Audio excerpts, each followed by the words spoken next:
Hello' নমস্কাৰ খুমলক লগতে কোলম্বাই কাৰ্ডুম কি খবৰ মোৰ খবৰ ভালেই নিশ্চয় আপোনালোকৰ খবৰো ভালে আছে বৰ্তমান ফিল্ডত আছোঁ ফিল্ডত ৰানিং কৰিব অহা নাই আজি ৰানিং কৰা নাই আৰু মানুহ একদম খালী অকল গৰু কেইটামান আছে বাকী একদম মানুহ নাই বেছি টাইম হোৱা নাই প্ৰায় 6:50 হৈছে আৰু আজি ফোন কৰিছিলোঁ বহুতকে কিন্তু তেওঁলোকে ফিল্ডত নাহে কিয় নাহে নাজানো বাৰু বাকী সকলোৱে খবৰ ভালে আছে চাগে যোৱাকালি CM ছাৰ আপুনি ভাষণ শুনিছে এপইণ্টমেণ্ট বিষয়ে লগতে নতুন ভেকেঞ্চি বিষয়ে আজি ভিডিঅ'টো হৈছে যেন এপইণ্টমেণ্ট বিষয়ে যদি আপোনালোকৰ চাকৰি পোৱা নাই আপুনি এপইণ্টমেণ্ট বিষয়ে একো জানিবলগীয়া নাই তেওঁলোকে ভিডিঅ'টো নাচালেও হ'ব বাকী আপোনালোকে নিজৰ ইচ্ছা যোৱাকালি CM ছাৰে কৈছে যেন এটা প্ৰেছ কনফাৰেঞ্চ কৰিছেগৈ তাতে এপইণ্টমেণ্ট বিষয়ে কৈছে আৰু আগতেও কৈছিলে যেন প্ৰথমে তেওঁলোকে এডুকেশ্যন ডিপাৰ্টমেণ্টৰ যিমানখিনি ভেকেঞ্চি আছে যোনটো LP UP লগতে GT মানে গ্ৰেজুৱেট টিচাৰ লগতে LP UP মানে যোনটো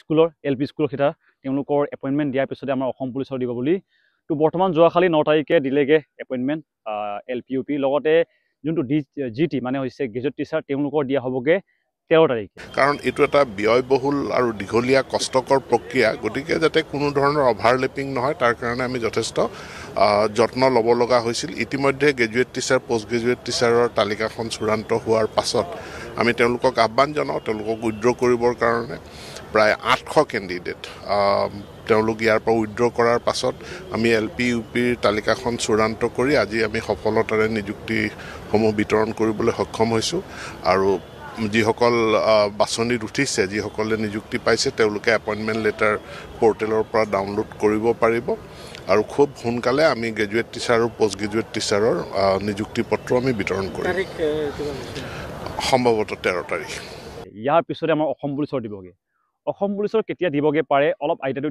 দি দিছোঁ বৰ্তমানলৈকে আমাৰ তাৰিখটো দিয়া নাই কিন্তু এডুকেশ্যন ডিপাৰ্টমেণ্টৰ তেওঁলোকৰ তাৰিখটো দিছে আৰু শেষতে দিবগৈ তেওঁলোকে কিবা কেইটা ADR কেইটা আৰু লগতে তাতকৈ শেষত দিবগৈ যোনটো 3 টাইপ তেওঁলোকক অসম পুলিচত তেওঁলোকে চাকৰি পালেও তেওঁলোকৰ 3 টাইপসকলে অলপ দেৰি হ'ব তেওঁলোকে প্ৰায় ডিচেম্বৰৰ ফাৰ্ষ্ট উইকলৈ তেওঁলোকে পাব বুলি কৈছেগৈ আৰু যোৱাকালি সাংবাদিকসকলে প্ৰশ্ন কৰিছে যেন যিমানখিনি ভেকেঞ্চি আছে এইবিলাকৰ ৰিজাল্ট কেতিয়া দিয়া হ'ব তাতে প্ৰায়খিনি উত্তৰ দিছে অসম পুলিচৰ পৰিবগৈ 3 নম্বৰ লিষ্টত মানে 13 তাৰিখৰ আমি 13 তাৰিখৰ পিছতে আমাৰ গম পাম যেন আমাৰ এপইণ্টমেণ্টটো কেতিয়া দিয়া হ'বগৈ আৰু যোনটো আমাৰ হাইকোৰ্ট চলি আছে হাইকোৰ্টটোতো গম পায় 202টা কেণ্ডিডেটৰ কাৰণে এই হাইকোৰ্টৰ কেছটোৰ শুনানি দিয়া হ'ব 13 তাৰিখে আগতে কৈছিলে যে ছেপ্টেম্বৰ তাৰপিছত গৈ গ'ল কিবালৈ 6 তাৰিখলৈ আকৌ 6ৰ পৰা 13 বৰ্তমান 13 তাৰিখে ইয়াৰ ফাইনেল ডিচিজন দিয়া হ'ব ডিচিজন বুলি এনেকুৱা হয় প্ৰায়খিনি কাম সমাপ্ত হৈ গৈছে যোনটো ছেটেলমেণ্ট হ'বলগীয়া আছিলে এইবিলাক হৈ গৈছে আপোনালোকে অনলাইন চেক কৰিলে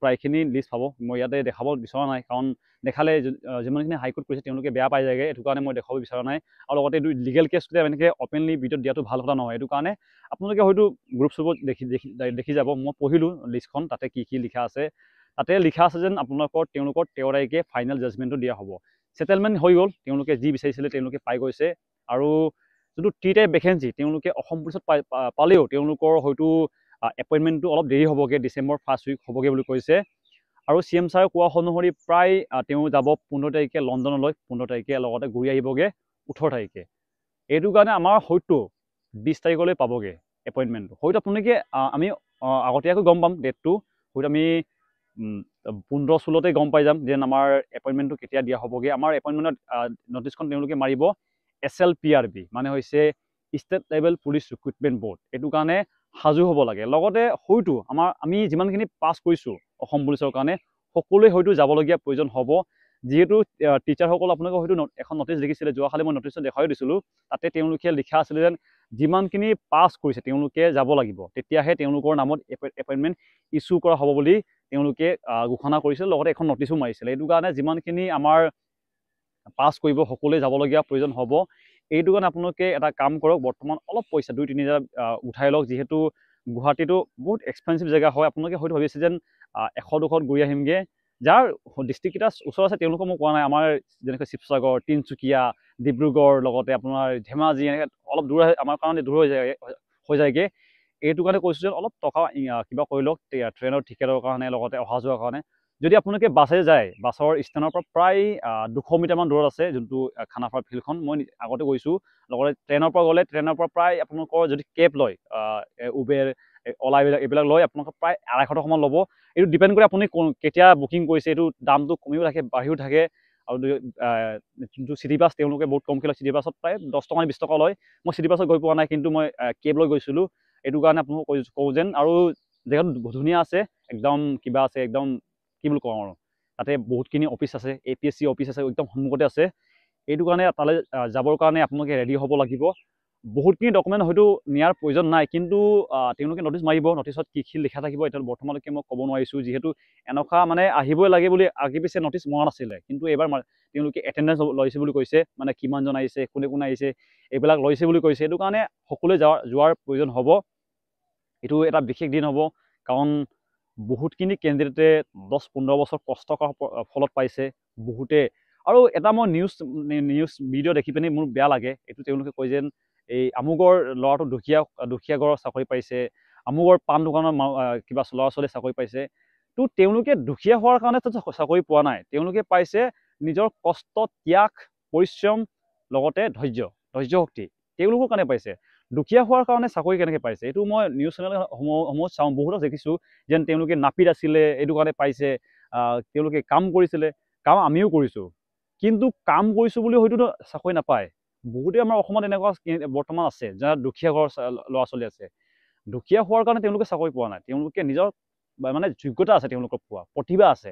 তেওঁলোকে 10-15 বছৰ কষ্ট কৰিছে। বহুতখিনি কেণ্ডিডেটে 8-9 বছৰ, বহুতেতো একদম যেতিয়া হাই ছেকেণ্ডেৰী পাছ কৰিছে তেতিয়াৰ পৰা লাগি বৰ্তমান তেওঁলোকৰ লাষ্ট ইয়েৰ পাই গৈছে বয়সটো, তেতিয়াহে পাইছেগৈ।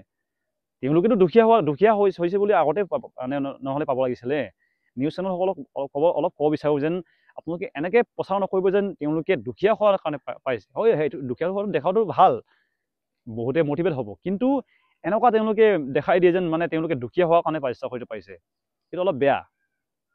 যিমানখিনি নিউজ চেনেল আছে তেওঁলোকক কৈছোঁ, ভালকৈ ষ্টৰিটো কভাৰ কৰক, যাতে তেওঁলোকৰ নিজৰ কষ্টৰ ফলটো দেখাই দিয়ক। এইটো নহয় যে তেওঁলোকে দুখীয়া হোৱাৰ কাৰণে চাকৰিটো পাইছে, এনেকুৱা দেখাই দিয়ে। তো বাকী ইমানখিনি আছে, ক'বলগীয়া নাই ইমানখিনি। যোৱাকালিৰ পৰা মই এপইণ্টমেণ্ট বিষয়ে দিয়ে আছোঁ, লগতে ভিডিঅ'টো লগাই দিম CM ছাৰে কি কৈছিলে।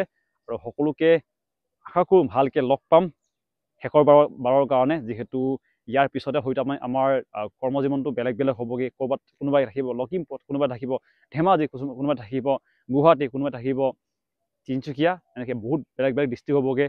আৰু বহুতে নিজৰ কষ্ট, ত্যাগ, পৰিশ্ৰম, ধৈৰ্য আৰু এইবিলাকৰ কাৰণে চাকৰি পাইছে। তো সকলোকে অল দ্য বেষ্ট। দুয়েটতে দিম আমি। এতিয়া আমি এই মাহটো যেনেকৈ আজি LPME দিম, ইয়াৰ পিছত আমি PG আৰু GTৰ এপইণ্টমেণ্ট দিম, তাৰপিছত পুলিচৰ দিম, তাৰপিছত হেল্থত দিম, আৰু গ্ৰেড 3 আৰু গ্ৰেড 4ৰ পষ্টিংবিলাক ৰেডি হৈ আছে। তেনেকৈ গ্ৰেড 3, গ্ৰেড 4ক দিম। তাৰমানে 5-6খন নিযুক্তিৰ সভা থাকিব। আমি একেলগে কৰিলে বহুত দেৰি হৈ যায়। যদি একেলগে সকলোকে মাতি দিওঁ তেতিয়াহ'লে ডিচেম্বৰ পাবগৈ। গতিকে যাৰ যেনেকৈ আগত ৰেডি হৈ যাব তেনেকৈ আমি দি আছোঁ। এতিয়া ৰংমহলত, উত্তৰ গুৱাহাটীৰ ৰংমহলত হ'ব।